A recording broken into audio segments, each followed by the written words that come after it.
All right, sound clap ready? 1, 2. Welcome back to Johanson Sons with your host, Johanson. Is that really how we're going to start it? Okay. It's fun. You know what? I want to do an intro. Okay. I want to do the intro. Go ahead. Welcome back to Yugi-cast, episode 2, with your host, Johanson. And Rex, because that's what I went by last time. I want to, you know what? T-Rex. T-Rex. T-Rex. Yeah, that's what you changed. It's official, right? Yeah. Yugi Hansen. Yes. Johanson. Yugi-Rex. Yugi-Rex. Moto. Solomon? Yeah. Yeah. Solomon. I could be his... Solomon T-Rex Moto. I would have been your daddy. Oh my. Solomon Moto. Does that mean I'm the king of games? Yes. Okay. That must mean I'm the grandpa of games. Yeah. Geezer of games. It should make you into a Yu-Gi-Oh card. The geezer of games. That'd be pretty funny. So, April 1st. What you thinking? Not playing Yu-Gi-Oh until then. Really? Yeah. Okay. Yu-Gi-Oh is stale right now for me. Not a fan of the current format, or are you just excited for what Master Rule 4 2020 April 1st revisions will bring to the table? Well, I think right now, one thing that I do want to say about links is that Konami, every time we get to a really good place with links, Konami will release a new busted link monster, which makes sense because they have to make money. Gotta sell the product. But like the game gets to a really healthy point, and then Konami basically just ruins it again. Yeah. And then they're like, "Oh, okay, so we're gonna release the spoilers for Vrain's Pack 3, you know, the Union Monster and all those busted cards, right? And then they're like, we're also gonna let you summon all these older mechanics into the main monster zone. Mm-hmm. Have fun." You know what I mean? Like, it's super busted, and everybody looks at it like, oh, it's gonna be really healthy for the game. But unless they do like a soft reboot, you know, it's like... Right. It's like, why did we even print the Credit Plant Link or the Union Link? Right. They're just kind of insane cards. Right. And they're still good. Like, they're really good cards. Oh, but it's yeah, they're so stupid. In terms of the Credit Plant Link especially is like just so insane. Right. Yeah. Right. Especially with like other cards like Dragon of Red Eyes or whatever it's called with the Red Eyes fusion and being able to dodge its drawbacks and... Right. Being able to summon that card specifically, I think, is what makes the Credit Plant Link so unfair in my mind. Yeah. Just like... Well, even with Super Poly too. But, you know, it's like that on top of Master Rule 5 or Revision 2020. I'm just going to say Master Rule 5 because that's what I like. But... Okay. But... They're the same thing, basically. You know, it's just, I don't think it's healthy for the game, to be honest, like I said. Being able to summon the monsters into the monster zones? Yeah. There's too many busted cards that summon out other cards from the extra deck. You know? And just like, it's like combo decks that have to have really specific placements now. It's like, yeah, you still have to have specific placements, and it not only is it taking away from the skill aspect of that, but it's also making it to where you can now spam out even more busted stuff.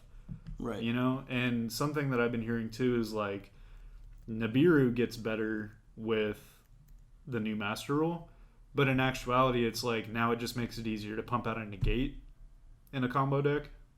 Right. I just think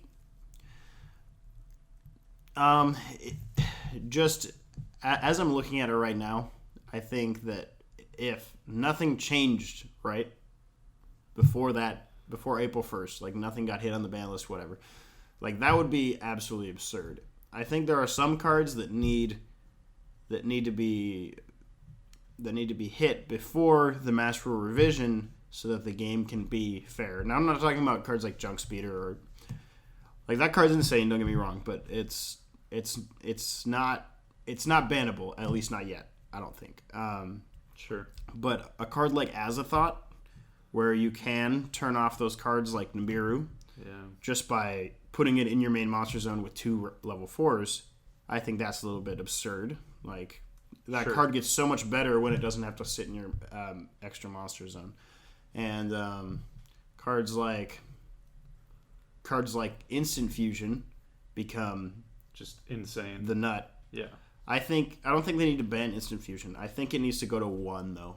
I think if you're willing to play Instant Fusion, it can't be a 3 of, and it has to be kind of like how Super Poly was before it went to 3, right? Because playing Super Poly when it was at 1 was a big trade-off because you had to rely on one card in your deck versus cards in your extra All deck, the right? targets you were playing. Yeah, so like with Instant Fusion, if you're playing Millennium Eyes, Thousand Eyes, which I think are the 2 best cards, right, for Instant Fusion, was the Master Rule Change, because it's like an out to an already established board and a way to stop your opponent from you establishing your board. Like, that's just... Right. Those And are like 2 great cards.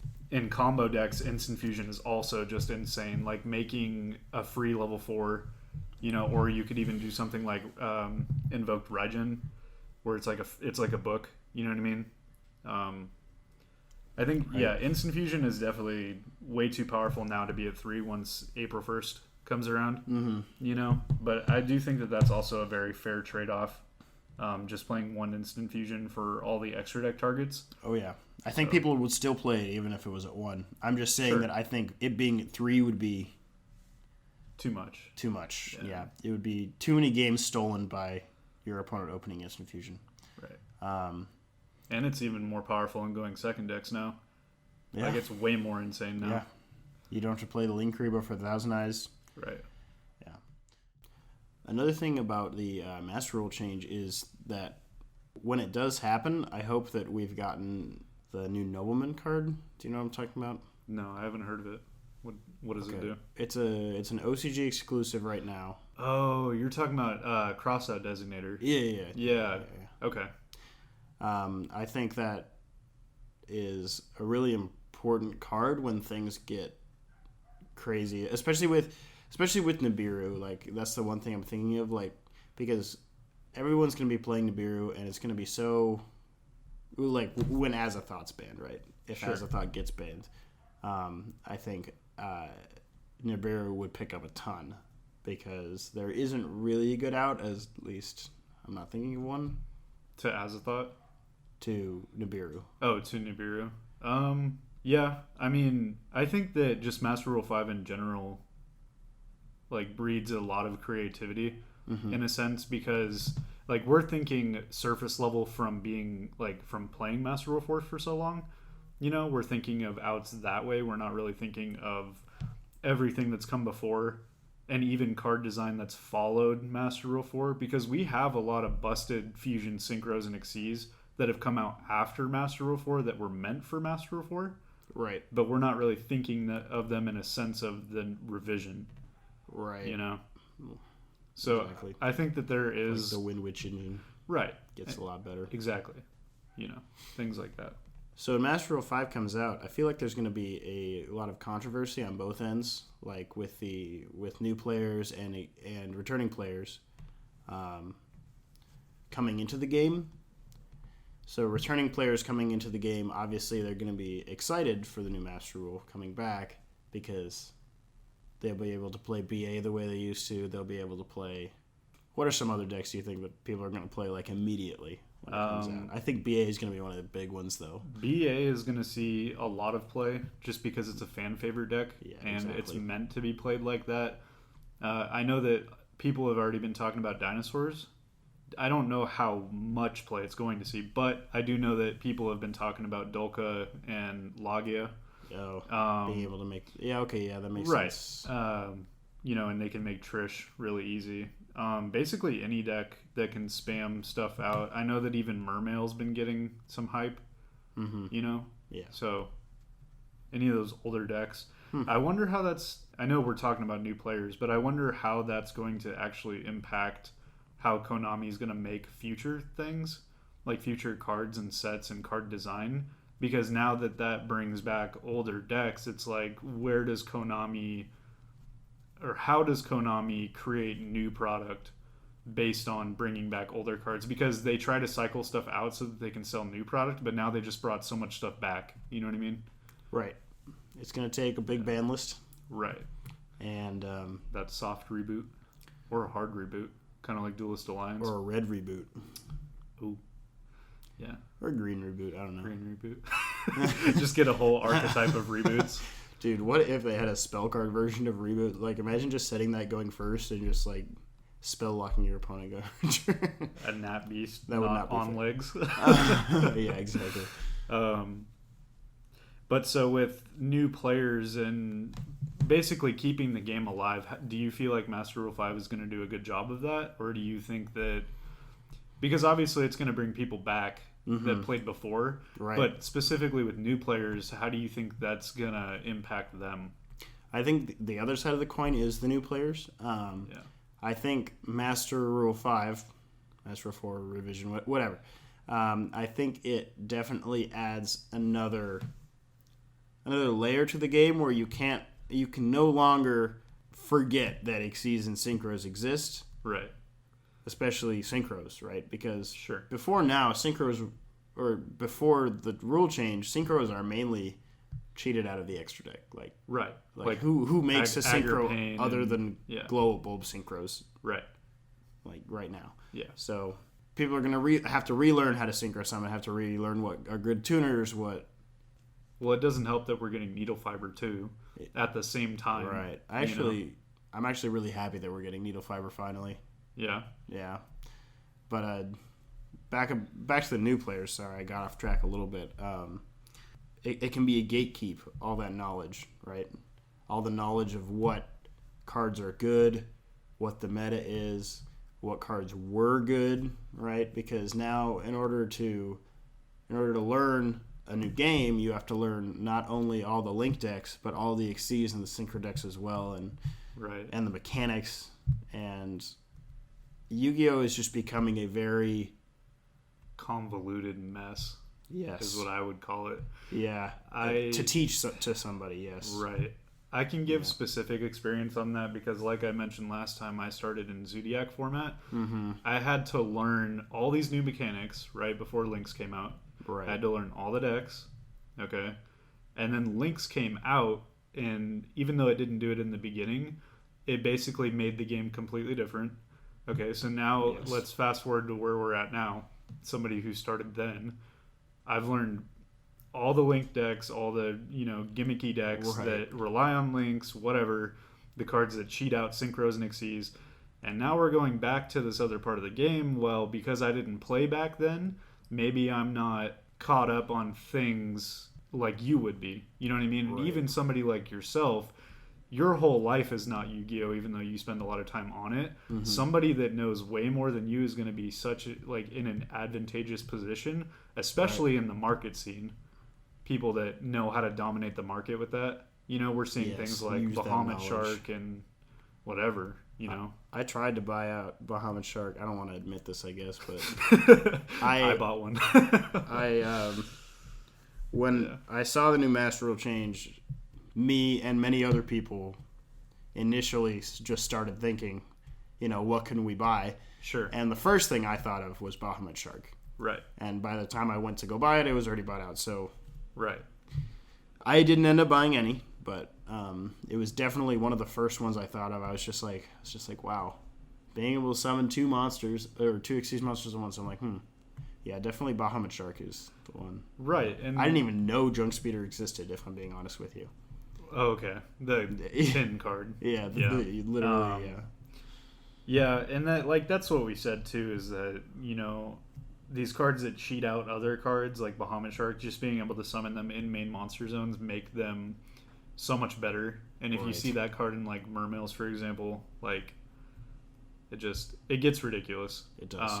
Certainly. And does. Tying it back to new players, it's that is a lot of information for somebody to learn. Mm-hmm. Because now we have all the links that we played before to support these larger engines that people are going to be playing in their decks now. Mm-hmm.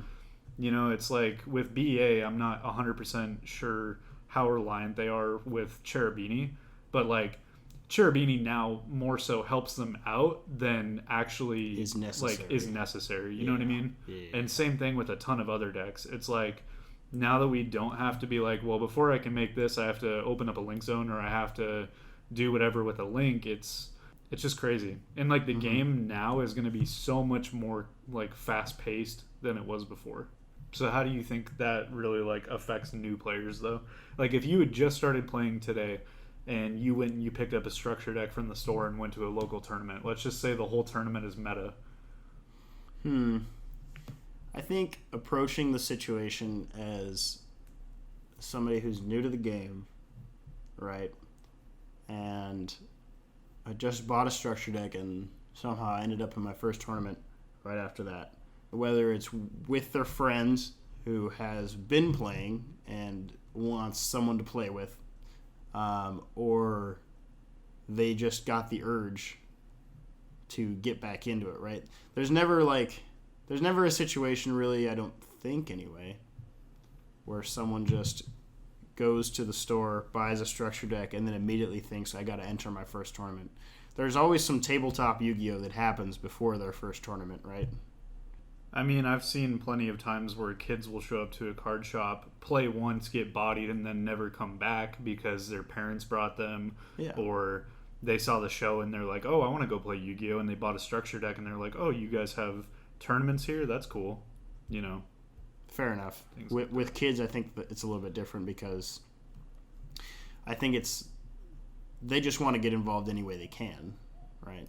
But, sure. And debatably, well, not really debatably, this game is not really for kids. Kids can't really truly understand this game. Like, we have Dragon Duels, but let's be honest, you know what I mean? Like, this game is much more crazy beyond that level of, like, thinking. Right. You know? I think that's where Rush Duels comes into play. So, sure. And what they tried to do with Speed Duels. So, I actually think, after thinking about it for a while, that Rush Duels were very smart. So, just like we talked about, the game is getting too complicated and too hard of a barrier to just come in and play. But Rush Duels are easy, I want to say. They're easy like Speed Duels were. Because Speed Duels were, you don't have to be super knowledgeable to play Speed Duels because there's not a huge card pool. The combos aren't as expansive as regular Yu-Gi-Oh, right? It's more like normal summon, attack, set some traps. That's pretty common, right, in Speed Duels. And that kind of play invites new players in, right? That's that more slow style, strategic, resource gaining play. But I think the problem with Speed Duels is they were not unique. It was literally just watered down Yu-Gi-Oh, right? Everyone who plays Speed Duels while it is fun because it is like retro Yu-Gi-Oh, right? You're playing an older kind of like more grindy format. It is just watered down regular Yu-Gi-Oh, there's no special rules aside from skill cards, and all the cards do the same thing. Whereas in Rush Duels, it's like the card art is different. The cards are different, so there's gonna be different cards in Rush Duels than there are in regular Yu-Gi-Oh. So there's gonna be brand new cards. It's gonna be using the Yu-Gi-Oh system, but also, I think is it just unlimited normal summons? Yeah, you basically have unlimited normal summons if you want to put it like that, because you can normal summon and then immediately tribute. The concept that was showed off is he normal summoned and then I believe he summoned again and then he tributed immediately for Blue Eyes. Right. Yeah. That's just I think that's really cool. Just like how that could evolve. Right. And I think they're going to end up pushing that similarly to how they did with Speed Duels. But I can actually see this one like succeeding because it feels different, it feels new, fresh. Unlike, to me at least, unlike Speed Duels, which when Speed Duels came out, I immediately passed it off as like something I would never play. Partially because it was based on Duel Links and I never liked Duel Links. So that was partially my bias. Anyway, what do you think about Rush Duels? So with Rush Duels, I think... first off, I think it's really cool that we're getting a different kind of artwork for Yu-Gi-Oh cards in general. I'm not a huge fan of what we've seen so far, but then again, we haven't gotten them physically, so that I may change my mind. Right. One thing that a lot of Yu-Gi-Oh players have wanted for a long time is full arts, And while these aren't full arts, they're more so full art than what we had before, which is nice. As far as the concept of Rush Duels, I don't think it's something I'm going to be interested in initially, with the mechanic of unlimited normal summons and drawing until you have 5 in your hand at the start of every turn. Like, that just seems a little... That was another thing that I loved. It's just a little ridiculous, though. But then again, we don't know the card pool or the deck building concepts right now. So while I'm not interested initially, it's something I'll definitely be paying attention to, and I'll most likely just collect the cards because I like collecting in general. As far as speed duels, I really enjoy speed duels.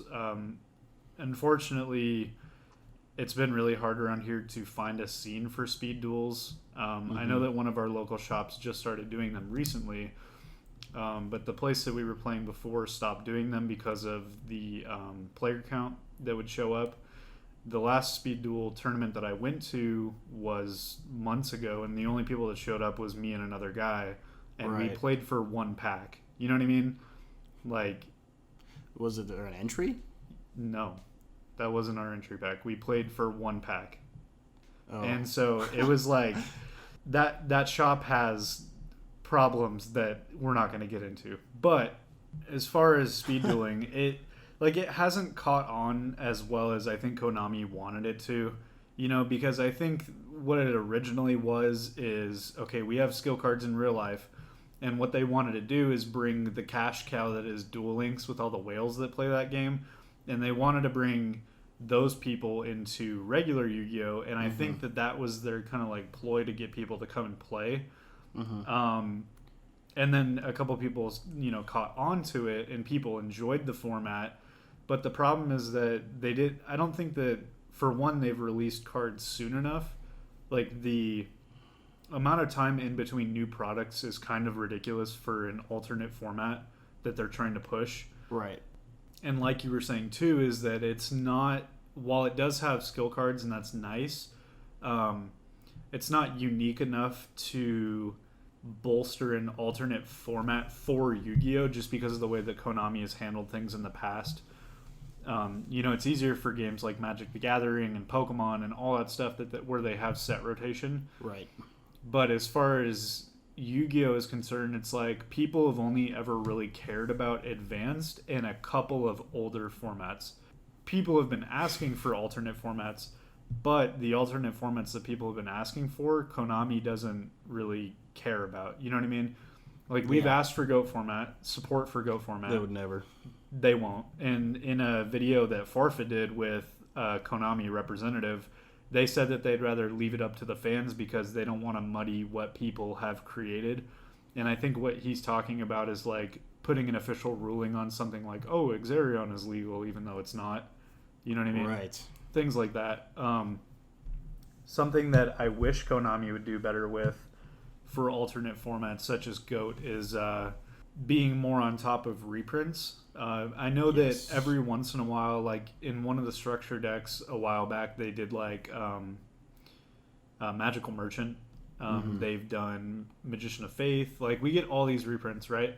But the problem with that is that they come out in a lower rarity. And so we'll never get a good reprint for Metamorphosis. Exactly. Because why would they ever reprint a card that will never be unbanned? Right. And it's even like when you hope for Metamorphosis to come out in speed duels, it's like that's not going to happen either. You know what I mean? Yeah. And so it's kind of given our hopes up for things like that. And, with speed dueling, it's like it's already a dying format. Like, all the last couple sets have been trash, if I'm being honest. Like, we're still seeing Gravekeepers being like the top, and the card pool is already advanced so far beyond like the original structure. How many decks. sets do they have now? I believe they have 4 main sets, because there's Arena of Lost Souls, and the Gravekeepers were the initial. They were part of the initial structure decks.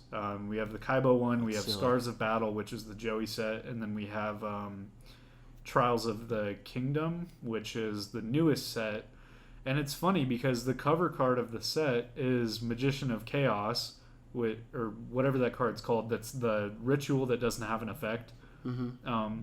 And that card's Right. trash. It's not good. Like, and you put it Right. on the cover of the set. Like, I guess what I'm trying to say is that I don't understand what Konami's doing with Speed Duels, who they're marketing it towards, Mm-hmm. what they're doing with the meta. Like, it doesn't really seem like they really know what they're doing. Right. It seems to me like they've given up. Yeah. Like they don't really have a dev team for it. They just have some guys that choose what cards they should put in this set. And they just kind of throw it out there. Right. Hopefully it sells. Yeah. Yeah. If I can talk about what I think about the whole GOAT format thing is Sure. I think they would never support it. Partially of what that guy in the interview, I have watched that interview as well. I think he makes some good points, but also I think there's the reason of GOAT format could never make Konami any money. You don't think so? I mean, what sets could they print that would sell in GOAT format? Like they could print like famous GOAT decks, I guess, but that's like a one-time thing that like they can't print like a GOAT format set, right? Because they're not gonna, you can't expand on GOAT format or else it's not GOAT format anymore. I don't think. Well, okay. Obviously, you can't add to the card pool because Right. that's not how that works. Mm-hmm. But I think there is enough demand for GOAT format to where if Konami officially supported it with tournaments or even just side events, I think Fair. it would do very well. I think if you released a set where, even if they wanted to do it periodically and milk it, which Konami would if they were going to, if you wanted to release small sets where it was nothing but GOAT rarity upgrades, I think people would buy it. With like ultimate rare GOAT cards, you mean? Ultimate rare, parallel rare, secret rare. Whatever. I yeah. would kill for a freaking Metamorphosis secret rare or an ultimate rare. I would kill for that. Hey, you know what I mean? Like, and it's getting ridiculous too because like Konami knows the demand for GOAT format, and Mhm. they know the secondary market. Konami has a hand in the secondary market, whether you believe it or not, and they know how ridiculous some of these foils are getting for things like Metamorphosis, Magical Merchant. You know, even older cards that come out of like tournament packs, champion packs, that sort of thing. You know what I mean? I think Konami could make money off GOAT format. I just don't think they want to, whatever their real reason is. I don't think. I just don't think they could make enough to profit because tournaments don't make that much money, and that's the main thing they'd be running, right?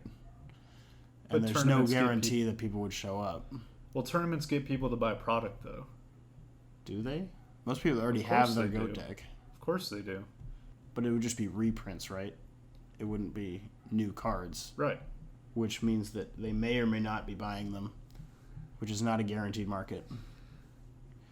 I think it's more wishful thinking than anything else. Yeah. Yeah, it really is. I think we wish it would happen, and we wish Konami would just take the neg, but they won't.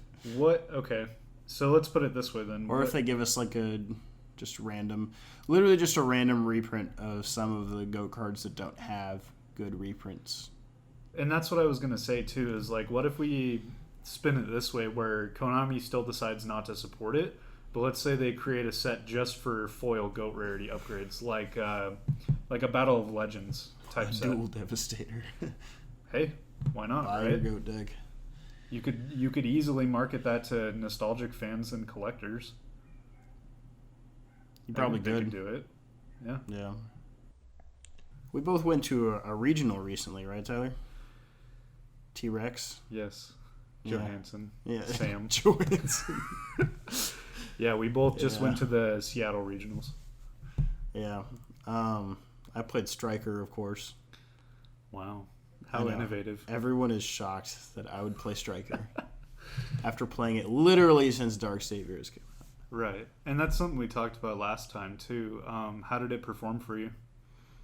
You know, I think my main deck was a little bit off, and my side deck was also a tad bit off. But I think the main problem was I kept playing against decks that I did not expect. So, I never played Orcust at all. Oh, wow, the whole And- time? Yeah, and I Jeez. expected to play against it at least 3 times, which is why I main decked Skullmeister. Wow. Okay.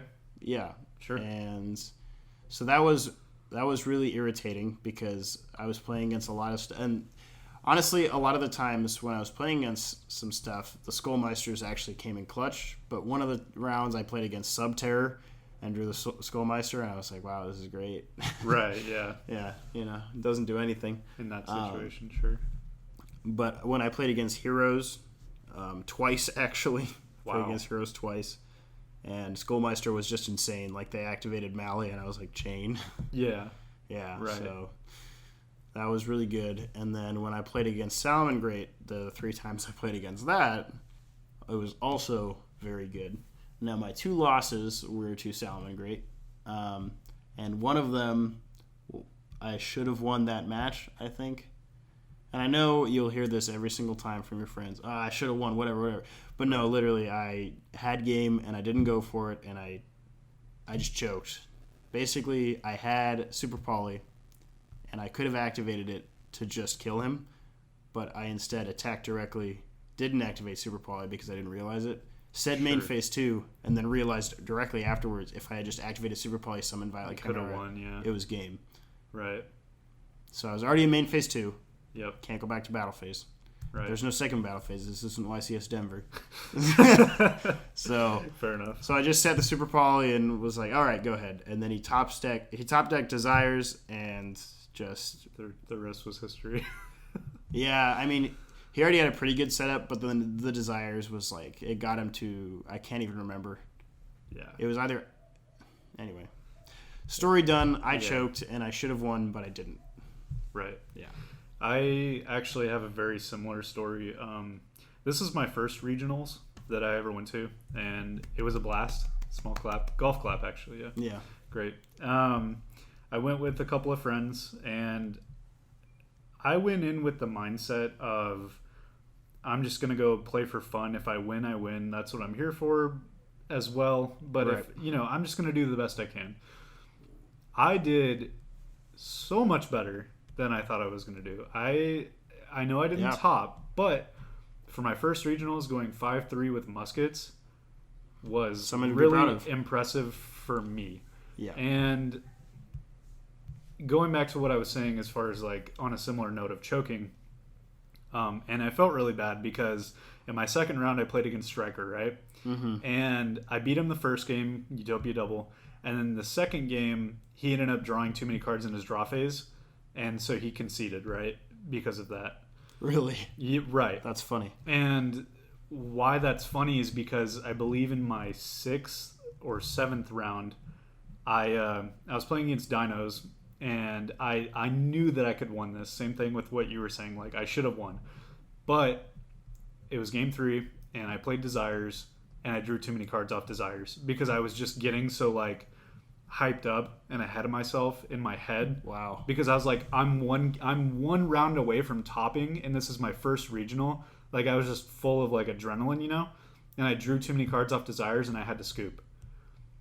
And so, yeah. I can't believe you bamboozled that. That was in what round? 6 or 7, which would have been one more round away from me topping. Right. Yeah, and similar to with you, I expected to see a lot more Orcust. In my last round, which I lost, of course, was my only game against Orcust, which is really weird. I sided in 9 cards and didn't see a single one of them both games. Huh. So there's that. Something I can say about muskets, and I know you brought this up on the last episode, is that Salamangreats really struggle against hand traps. Both the times I played against Salamangreat at the regional, I absolutely crapped on him. Muskets has such a good matchup against Salamangreat, it's ridiculous, and I didn't even realize it. You main deck Super Poly, yes? Yeah. Yeah. And it wasn't even that. I super polyed once for both my games. Dancing Needle is also just it is the best card. But see, Salamangreat really struggles against any form of like interruption. I would say at least. Yeah. It depends on your timing and what card you hit. But like if you perfectly time that with the right card, it can just end their turn. Mm-hmm. And one of the things that's really nice about Salamangreat is like they always have the same play structure, so knowing their game plan is relatively easy. It's predictable, yeah. But yeah, overall, I mean, I had a blast. It's definitely made me want to take a break from Yu-Gi-Oh! Because it was an all-day thing and I wasn't necessarily like prepared for that. You know what I mean? It's spending that much time. It's mentally exhausting. Right. Yes. But I'm pretty happy with it overall.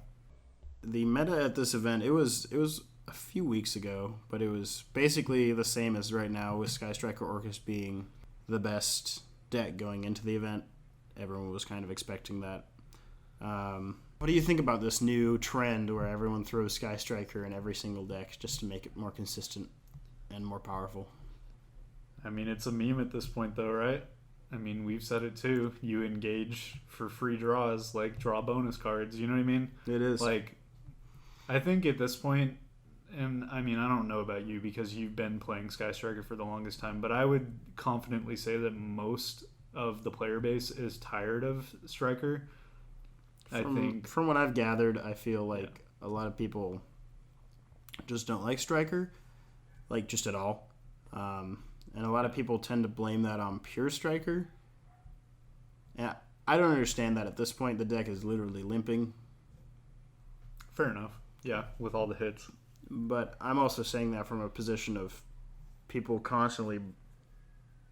I don't want to say constantly berating me, but like I get a lot of like people like, "Oh man, you still playing that deck, of course." Or like, or like calling me skillless for playing a deck like that. But right, I have put a lot of work into it, and I feel like I've really mastered the deck, so I'm not going to stop playing it. Yeah, something that I can really kind of relate to that because, I think that a lot of the player base, unfortunately, isn't friendly, and I think that that's something that Yu-Gi-Oh! Kind of gets a bad rap for, especially if you're playing a meta deck.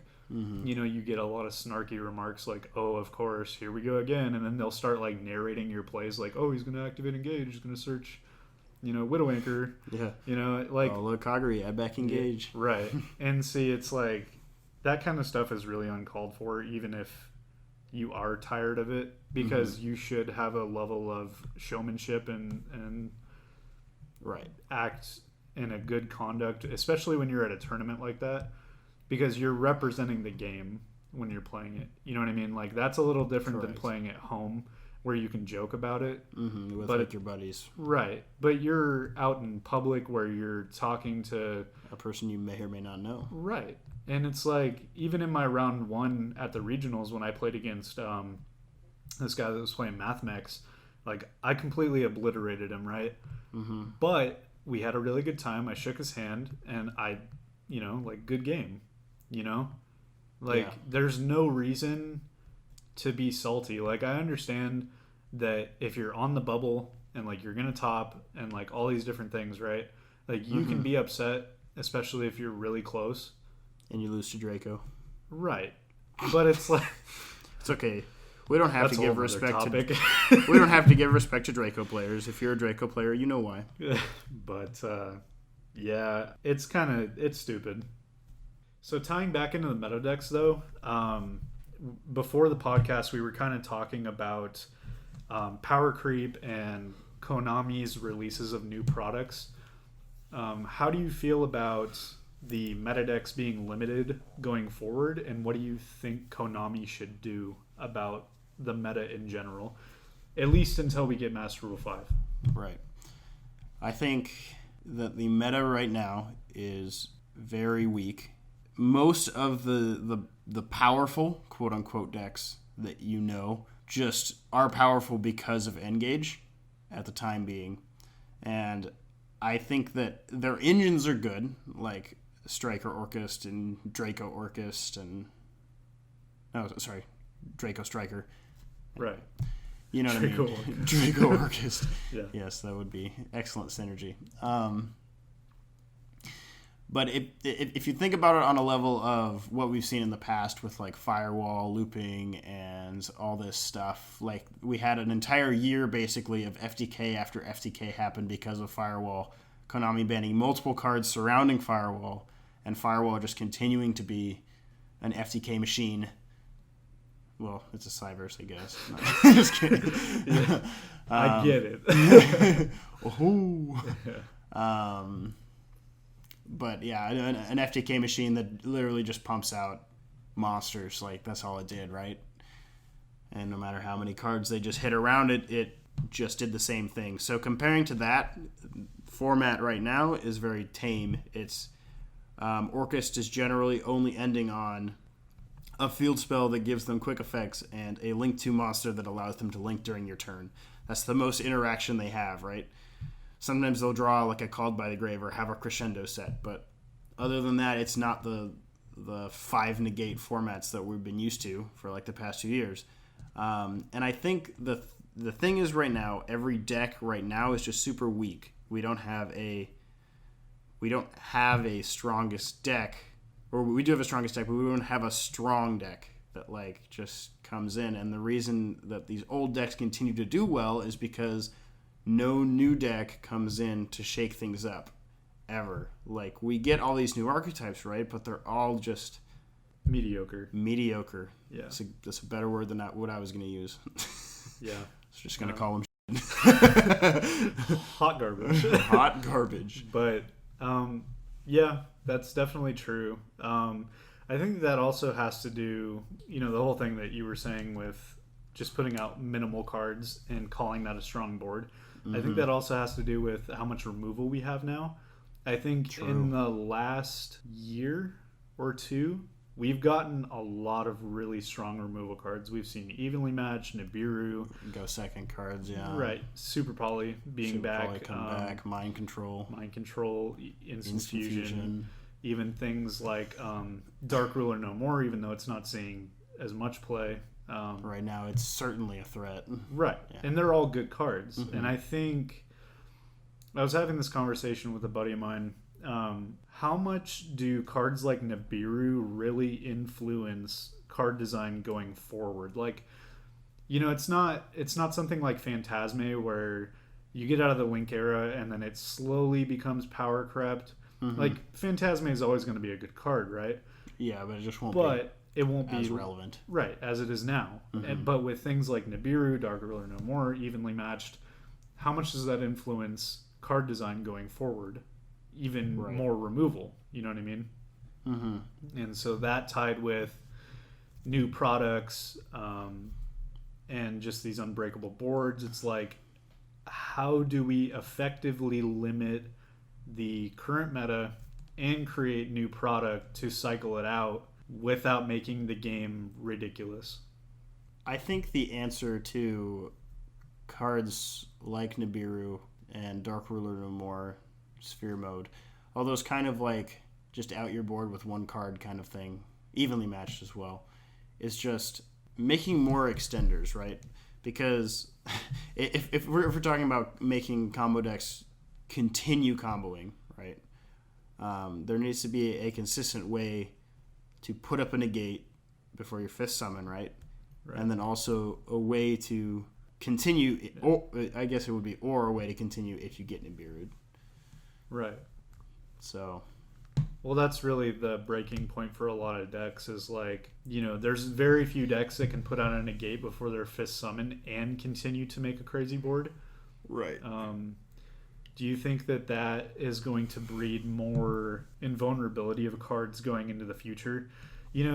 Something that comes to mind when I think about that is like when they did the Lair of Darkness structure deck and Diablos came out and he's untargetable, I believe. Right. Like, do you think we'll see more card design like that in the future? Like untributable, untargetable? How do you feel about that? More of like the Cosmo era. Sure. Card design. They printed a lot of cards in that era of the whole like, this boss monster is untargetable but still kaijuable. Right. And well, the example of Diablos is not unkaijuable, but right. It does get around a lot of cards though. Right. Kaijus were such a menace back in the day, just thinking about it. Yeah. Yeah. I mean, kaijus are still good now against mid-range decks. Yeah, exactly. Against mid-range, they're very Yeah. good. But against the high-powered combo decks, they're not enough, is the problem. Back to putting up a negate before the Nibiru hits. There's actually a new trap card. I don't know if you've seen it. It's a hole normal trap. It's called Hole by the Grave. Right, yeah. I did see Its that. picture is actually great. I don't know if you've looked at it closely. Yeah, But anyway, I've seen the artwork. as it relates to our meta, it negates Nibiru. Yeah. And it also is sendable off of Rafflesia. Right. So Rafflesia becomes as a thought, quote unquote. I think that's definitely something that Konami is interested in doing more often, is making these really powerful engines, but making them to where you have to hard draw. You know, we see things like Brilliant Fusion, Double or Nothing. Fair. Garnets, basically. Garnets, yeah. And a lot of combo decks do run a lot of Garnets already. You know, things like when Needle Fiber comes out, you're going to run some Garnets. Yeah. And that's always a drawback to combo decks, but I think maybe that's where they're gonna go with card design in the future. Right. But it's really hard to tell what Konami's gonna do with the game up until Master Rule 5. You know, I think this next ban list is really hard to predict. It certainly is hard to predict something that because you have no idea what Konami's thinking at this point. I mean, who could have predicted Master Rule Revision, right? Right. I mean, all the scrubs were saying it, but we never believed them. They were like, Sure. they'll go back to Master Rule before Links. It's like, Right. whatever, you're stupid. Well, that would have been really hard to tell though, looking at it closely, because people were thinking, okay, new summoning mechanic, are we getting deck masters? Thinking about going back to a previous Master Rule is like something that only Konami could have thought of. You know what I mean?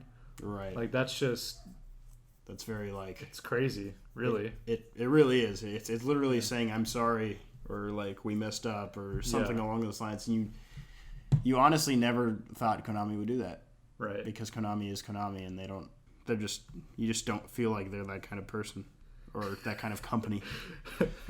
Have you seen Fuck you, Konami. Konami? They still But hate also pendulums. sponsor us, Konami.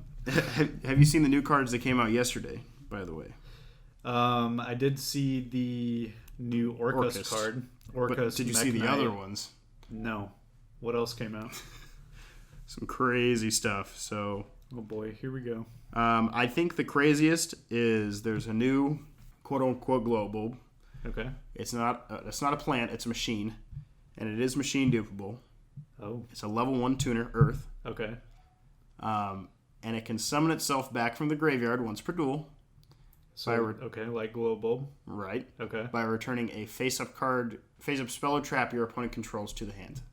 So So what I'm thinking is this must be a global replacement. This is what they're giving us, because I 100% think they're banning glow bulb. Well, they have to, right? Glow bulb is insane. It's just with Needle Fiber, that card is just totally unfair. Yeah. So this is essentially a glow bulb that only works going second, which is really smart, because it's even better than global bulb when you're going second, because it also can bounce like floodgates. Like there can be only one, you can just out it by summoning a tuner. Right. It's a +2 in that sense, and that's really, really crazy. Right. They revealed a new this is kind of a funny card. It's a level 10 Earth Machine. It's not train support, even though As much as I wanted it to be. It's called Landscaper Goldilocks. 0 attack, 3,000 defense. Okay. And if it's normal or special summoned, destroy it unless it's in the center monster zone. Okay. And then it gains 3,000 attack while it's in the center monster zone. And once per turn, you can choose one of your unused main monster zones, move this card to that zone, then destroy all other cards in the column this card was in, the column it is in now, and all columns in between. What? That's insane. Yeah. So you can summon it. It's kind of a meme because it's super negatable. Right. But if it resolves, It's busted. crazy. Yeah. So it can... Wow. It destroys itself unless it summons itself to the center monster zone, right? So that's its Sure. restriction, basically. It can only destroy one side of the board. Right. The first time it moves. So the first time it moves, it destroys half the board. Right. And the second time it moves, Oh my god. it can destroy the whole field. If it stays up. That's crazy. Yeah, it's my very God. it's very interesting. It's a really cool card. And then there's obviously that card you were talking about, the Oh, it's so good. the So Orcus good. card. It's full Orcus combo. It's just crazy, isn't it? Yeah, it is insane. There's a new trap card. The new trap card isn't good. However, it's funny. So I'm gonna read it for the memes. Okay. It's called Pinpoint Dash. It's a normal trap, so you can set it off a trap trick. Important. Okay. You can only activate one card with this card's name per turn. Each player reveals one face-down card in their extra deck. And if both cards are the same card type, so Fusion, Synchro, XYZ Link, right, send that opponent's card to the graveyard. And if you do, special summon your card. What? Then, if both cards have the same original type and attribute, your opponent loses life points equal to their card's attack. Oh my god. And then, No, there's more? in any other case, Okay. you lose your card and your opponent summons theirs. What? So basically, Okay. you play a 50-50 with your opponent, Sure. and if you win, Yeah. it's more like a 25-75 in your opponent's favor because there's 4 different types of Vector Deck monsters. Right. But anyway, Can you imagine using that against like a deck that you know is only playing like one type? That's what I'm thinking. It's Yeah. like there's just nothing you can do about it in that case. You could just reveal like shooting Quasar Dragon or something nuts. Yeah. I don't know if that card can be summoned off of an effect cheated into play. Regardless, Probably not. I know what you're saying. Yeah. Yeah, actually, it definitely can't because then you could summon it off a Garpain. But anyway, God. yeah, like you can just reveal anything, right? Like if it's like a Synchro deck, you're like, all right, reveal Hot Red. That's so funny. Yeah. Because that's literally like the card Retort. It's like that card in theory is so good in like a tier 1 like mirror match. Right. It's like, oh my god. Right.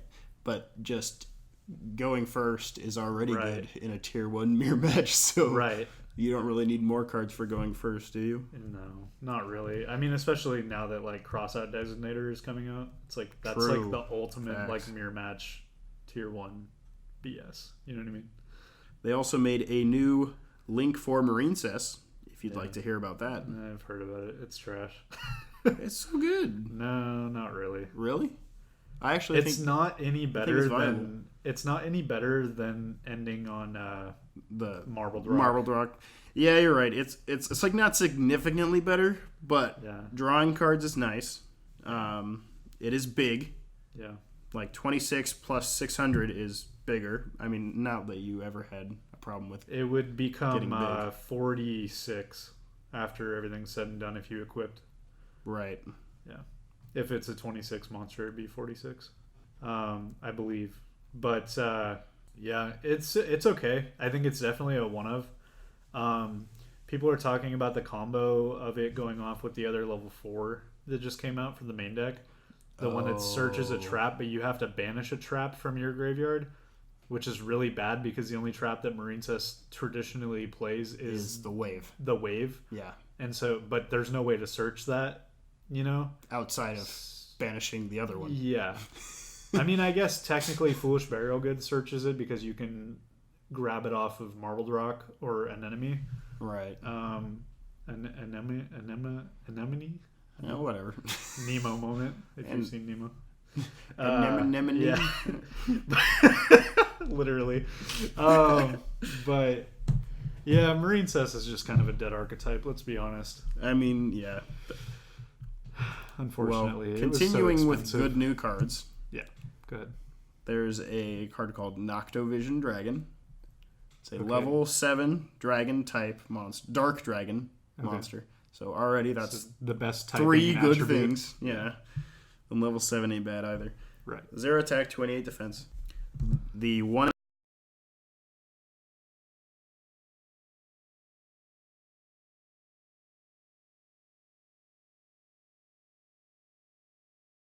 Yeah, Yeah. that's pretty.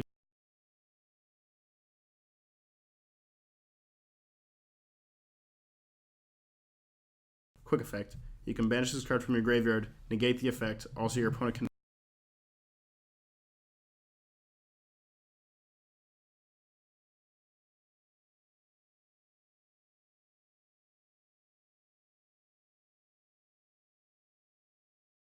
But yeah, I do. I give.